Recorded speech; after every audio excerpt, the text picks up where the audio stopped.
The Minnow Server enables small microcontrollers with no external memory to act as a real-time device management web server. The super small and secure Minnow Server is ideal for devices that are too small for standard web server technology. In this video, we are compiling and uploading the Minnow Server and a single-page web application to an ESP8266 by using the SharkSSL FreeRTOS 1wIP ESP8266 IDE.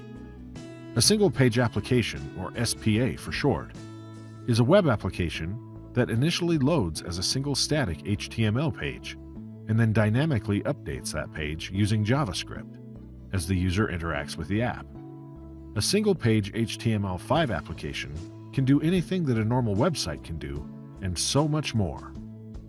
Real-time communication with a device is achieved by using a WebSocket connection between the web-based user interface application running in the browser and the device.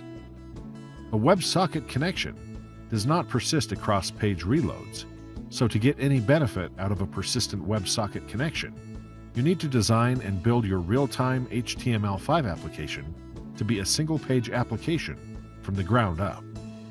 The fact that WebSockets provides a bidirectional communication channel between the browser and server immediately opens up some very interesting opportunities for web-based device management applications.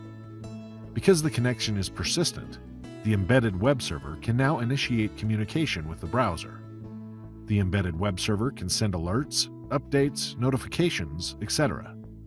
This adds a whole new dimension to the types of web-based device management applications that can be constructed.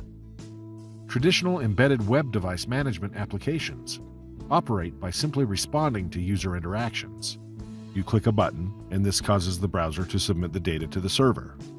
The server performs the command and responds with a new HTML page. This old technology works, but it is a very limiting model. You may have moved beyond the traditional get, post, submit button concept and embraced AJAX and/or REST. However, the fact remains that AJAX is still a one-way asynchronous message sent from the browser to the server, and any real-time updates you want to display in the browser require dreadful pulling of server resources.